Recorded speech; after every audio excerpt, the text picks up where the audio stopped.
Try not to make a habit of dropping your leveling and measuring tools all the time. You want them to be accurate. Hey, right on. That's great. I'm going to go across here for the hip board. We'll do the same thing on the other side. And then we will assess where we are.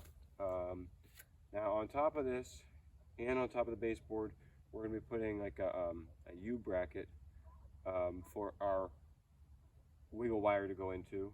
I think that's what it's called. So I'll have to see if these screws ultimately should be screwed through this and the U bracket. I doubt it. I imagine the U bracket just sits here, has its own screws that hold it on here. But what I'm hoping is this, this is sticking out maybe 1/8 of an inch. I'm hoping that doesn't, rub up on the plastic. Hopefully the U bracket covers that up or something. We'll see. All right. So the reason I'm using scrap wood for this project is because I'm trying to do this in the most affordable manner possible. You don't have to do that yourself, but that's how I'm interested in doing this. If the goal is to be, be able to grow some of your own things, and if it's to save some money, by growing your own things, why not save some money by using some scrapped things to make this and repurposing them? Why can't we save money multiple ways? I don't think a greenhouse or a chicken coop for that matter, or maybe even a fence line, I don't know, we're not there yet, but I don't know if that has to be made out of beautiful materials. Obviously you don't want to build something with lousy materials and then a year, 2 years later have to rebuild it fully because your materials were so far gone when you started that they didn't last more than a season or two. I'm hoping that these boards, for example, will last for 5 years. And if I have to replace these hip boards, that's fine. We're probably going to be taking the plastic off during certain seasons so it doesn't get too hot in the greenhouse. And so while I have it off, I'll just swap these out in a couple years whenever they're done. So same with our chicken coop. I think we built that chicken coop, except for like screws and a couple bolts and stuff that hold the coop to the base. I think we built it for free. Free meaning like, well, not quite, I remember. Almost so. We used mostly scrap wood. Our trim was on the 70% off rack because it was so wavy, no one wanted to buy it. And then the paint. The paint was a little bit, we wanted some nice exterior weatherproof paint. There it goes.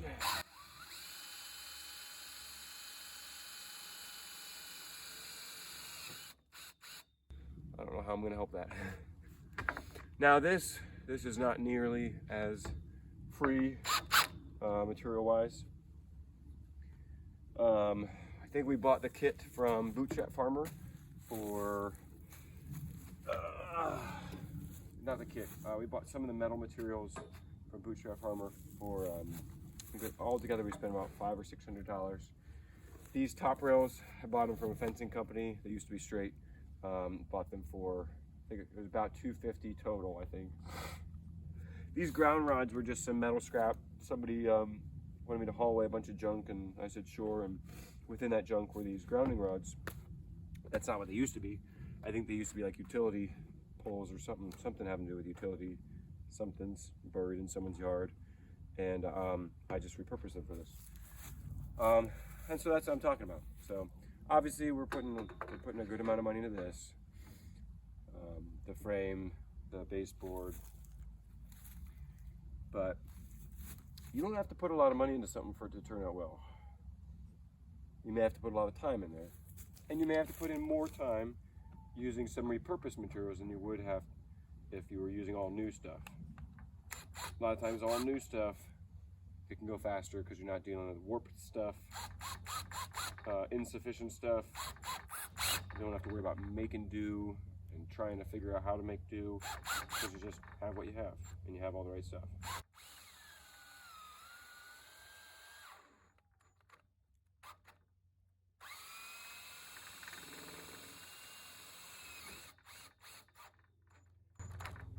I think there's value in just knowing how to do what you can with what you have.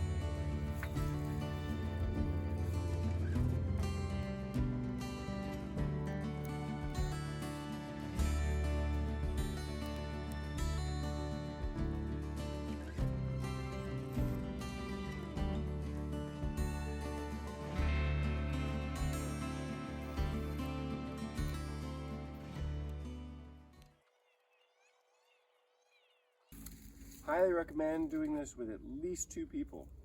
But you know, I'm gonna work with what I got here. Got 2 hands at least.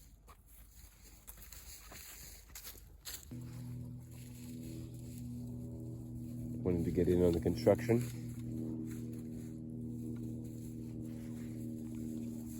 Hey you.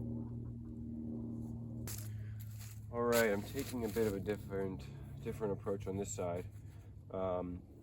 I'm not convinced that that side is the way I'm going to leave it, or the way I want it.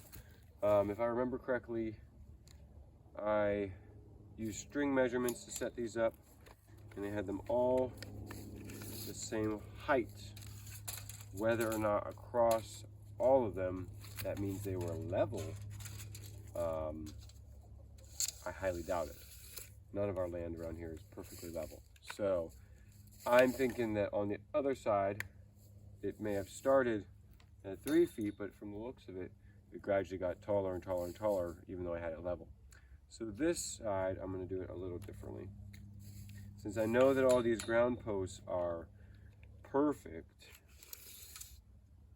and I know that 18.5 inches off of this to the bottom of my board will put my board around 3 foot on center, I'm going to measure off here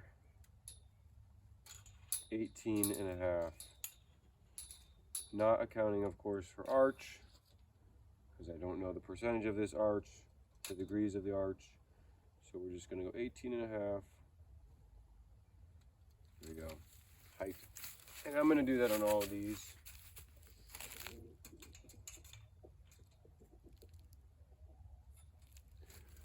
All right. And then I won't have to bother with holding a level. I'll know right where my board should be. And it will end up looking just the way I imagined.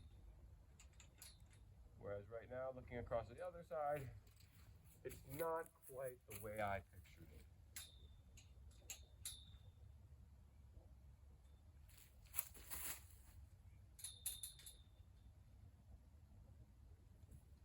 Okay. I think this is going to be much better. So, let's do this again. Let's get these boards up. If I have to, I will redo the other side and just fill in the holes, the extra holes in the pipe with caulk or something, unless they're already going to be behind the board anyways, because they're only slightly off. We'll see. We'll see. Okay. For now, I'm going to leave this slightly out and then cut it off later. I don't want it to be not far out enough, just in case there's a reason I want it out.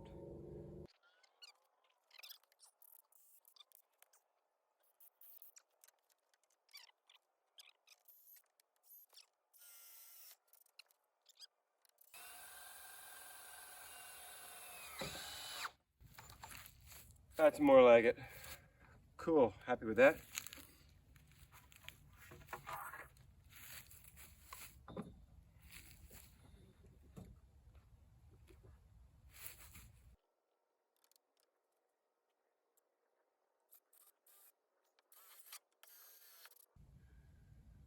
If I were to go back, I would probably measure, get my line, go up 1.5 inches to be center of the board, and pre-drill all these. Is it too late to do that?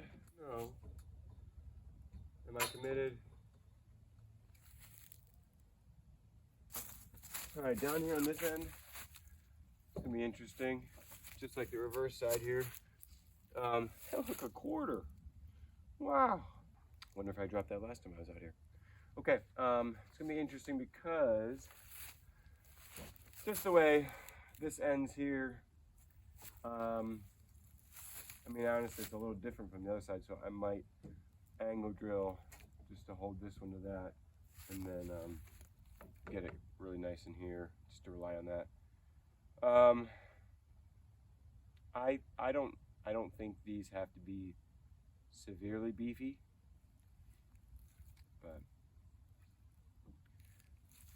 ideally, if I were gonna do this from not scrap material, I buy probably 2 10-footers. That way, they each cover 3 poles, and then I guess they fall in the middle there, and then just do 1 bracket on that.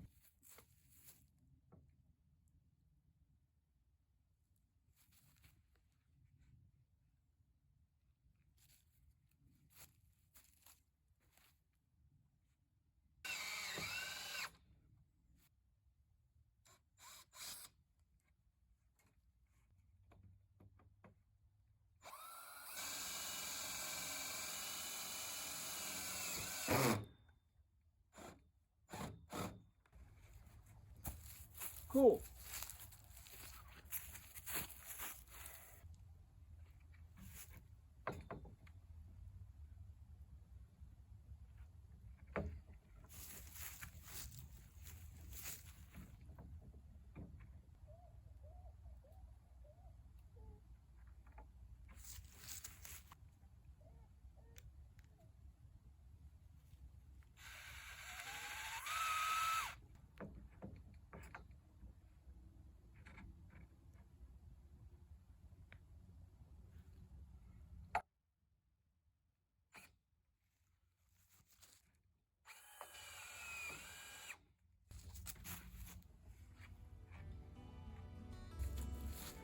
Alright guys, well here you go. We got the baseboard on last week, hip boards on this week. Next thing to do is probably put the U channel on the hip boards and baseboards, and to get this front wall and back wall framed. I'll have a window on the back wall and a door on the front. If we have to add hand cranks for the sides later on, or more ventilation methods, we'll do that later on. Right now, my main concern is getting this ready for planting while it's still cold, so I'm looking at keeping all the heat in. Later on, if I have to think about getting the heat out, we'll cross that bridge when we get there.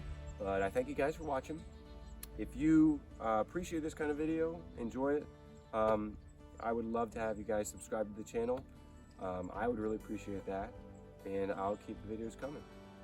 I'm trying to get a little bit more consistent here. I'm hoping to have a new video every Wednesday, and keep you guys in the loop. And so thanks for watching. I hope you guys enjoyed. See you in the next video.